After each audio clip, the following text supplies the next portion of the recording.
Julia Roberts sat at the view table Tuesday morning, her megawatt smile lighting up the studio as she promoted her new Netflix drama about climate activists. The interview had started warmly, with the host gushing over her latest performance and her decades-long career. For 15 minutes, it was standard celebrity fare, pleasant anecdotes, mutual compliments, and gentle promotion. Whoopi had just finished praising Julia's environmental activism when Joy Behar decided to steer the conversation differently. She said, "Julia, you've been very vocal about climate change, which is great. But don't you think it's a bit hypocritical flying private jets while preaching about carbon footprints?" Julia's smile tightened slightly. She said, "Well, Joy, I try to offset my carbon emissions and make conscious choices where I can. None of us are perfect, but we do our best." Joy pressed on, that familiar smirk playing at her lips. She said, "But isn't that just rich people buying their way out of guilt? You have multiple homes, you travel constantly, your lifestyle probably has the carbon footprint of a small country." The atmosphere shifted. The other hosts sensed danger. Julia maintained her composure. She said, "I think we all have to balance our lives with our values.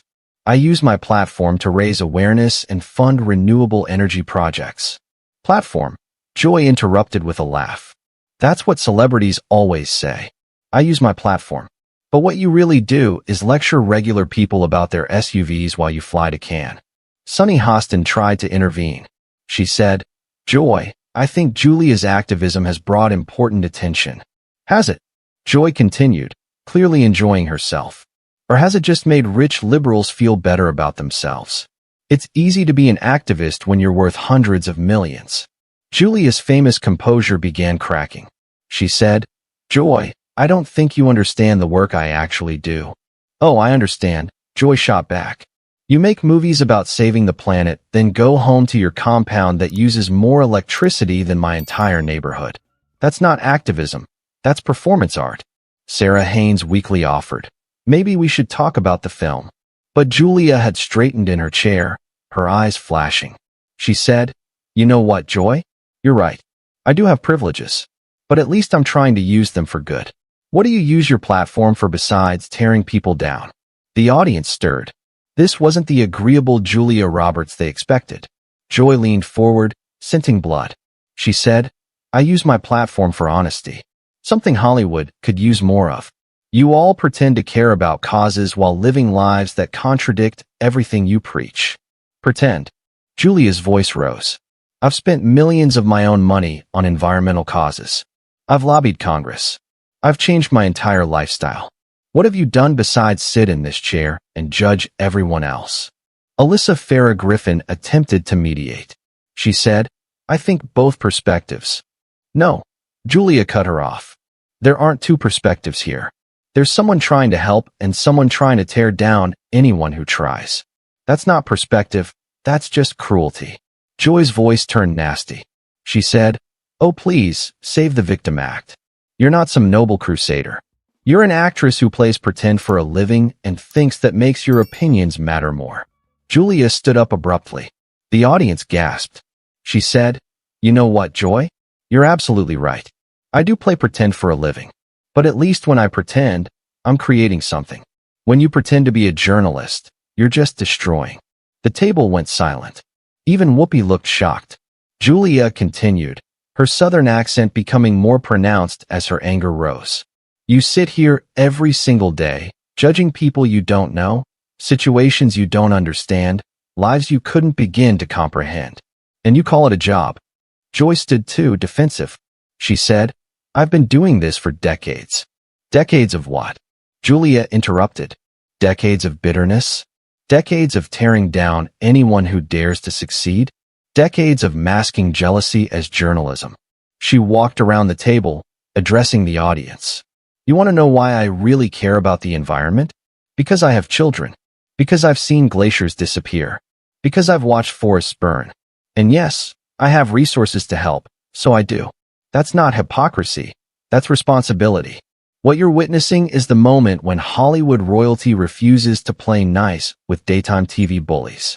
When someone who spent decades being gracious finally says enough. This is the clash between those who create and those who only criticize, and it's exactly the kind of truth mainstream media tries to edit out. Real moments like this show why unfiltered conversations matter. Joy tried to regain control. She said, "This is exactly what I mean. Celebrities think they're above criticism." Criticism? Julia laughed, but there was no humor in it. Joy, criticism would be discussing the effectiveness of carbon credits. What you do is character assassination. You didn't critique my environmental work. You called me a hypocrite and a fraud without knowing anything about what I actually do. She pulled out her phone. "You want to see hypocrisy? Here's you, Joy, bragging about your vacation homes. Here's you talking about your shopping sprees. Here's you mocking climate activists just last month. But I'm the hypocrite." Whoopi tried to intervene. She said, "Julia, let's all just take a breath." "No, Whoopi." Julia turned to her. "I've taken breaths for years. Every time I come on shows like this and smile, while people like Joy take cheap shots. Every time I pretend it's all in good fun when it's really just meanness disguised as entertainment." She looked back at Joy. "You want to know the difference between us? When I see someone trying to do good, I support them. When you see someone trying to do good, you look for ways to tear them down. That's not journalism. That's just sad." Joy's face was red. She said, "You can't handle being questioned." "Questioned?" Julia's voice rose to a level no one had heard before. "You didn't question me, Joy. You attacked me. You dismissed my work, mocked my efforts, and reduced years of activism to a punchline. That's not questioning. That's just being a bully." Security started moving closer to the stage. Julia noticed and laughed bitterly. She said, "Oh, perfect. Call security on Julia Roberts. Because God forbid someone stands up to the great Joy Behar. God forbid someone calls out the toxic culture of this show." She addressed the other hosts. "How do you all sit here every day and enable this? How do you watch her tear down guest after guest and call it conversation? Are the paychecks really worth your souls?" Sunny tried to respond. She said, "Julia, that's not fair." "Fair?" Julia spun on her. "Was it fair when Joy called me a hypocrite? Was it fair when she dismissed my life's work? Was it fair when she turned my environmental activism into a comedy routine? Where was your concern for fairness then?" She gathered her things, hands shaking with anger. "You know what? I'm done. I'm done pretending this is normal. I'm done smiling while bitter people try to diminish anyone who actually does something with their life." As she headed for the exit, Joy shouted, "Running away when it gets tough. Typical Hollywood." Julia stopped and turned back one last time. "You know what's typical, Joy? A woman who's contributed nothing to the world spending decades criticizing those who have. A person so consumed with cynicism they can't recognize sincerity anymore. A talk show host who mistakes cruelty for cleverness." She looked directly at the camera. "To everyone watching who's ever tried to make a difference and been mocked for it, who's ever attempted something meaningful and been called a hypocrite by people doing nothing, keep going. The Joy Behars of the world will always exist, sitting on the sidelines, throwing stones at anyone actually in the arena." Her final words rang out.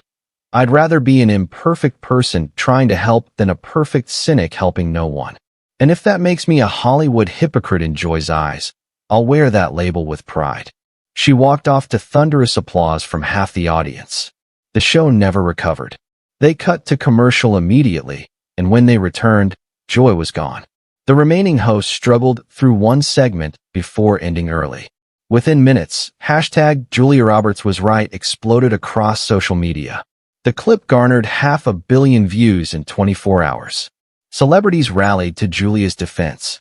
Even those who rarely engaged in controversy felt compelled to speak. Leonardo DiCaprio tweeted, "I faced the same attacks for my environmental work. Julia Roberts showed more grace than I would have. The cynics contribute nothing but criticism." Meryl Streep posted, "Watched a colleague get attacked for trying to save the planet." The real question is, what has Joy Behar done for any cause, ever? The backlash against The View was severe. Environmental organizations condemned the show. Sponsors pulled out. The network faced pressure to address the toxic culture. Joy tried to defend herself the next day, but her solo segment fell flat. Without someone to attack, she seemed diminished, petty. Julia, meanwhile, posted a thoughtful Instagram message. I lost my temper yesterday, but I won't apologize for defending work that matters. We face a climate crisis. We need everyone doing whatever they can, however imperfect. The cynics who do nothing but criticize those trying to help are part of the problem. She ended with, to Joy Behar, I hope someday you find something you care about more than tearing others down. The world needs builders, not just demolition experts. The incident sparked a broader conversation about cynicism in media, about how those who try to make a difference are often mocked by those who don't. Months later, at an environmental summit, Julia addressed the incident. That moment on The View crystallized something for me. The biggest obstacle to progress isn't those who oppose it. It's those who mock anyone who tries. Joy Behar represents that cynicism. But cynicism is just cowardice dressed up as wisdom. The revolution wasn't planned. It wasn't scripted. It was just a woman who'd spent decades being gracious finally running out of patience for graceless people. It was proof that sometimes the most powerful statement is refusing to smile through disrespect. Even from America's sweetheart. Especially from America's sweetheart. Because when Julia Roberts stops smiling, you know something's seriously wrong.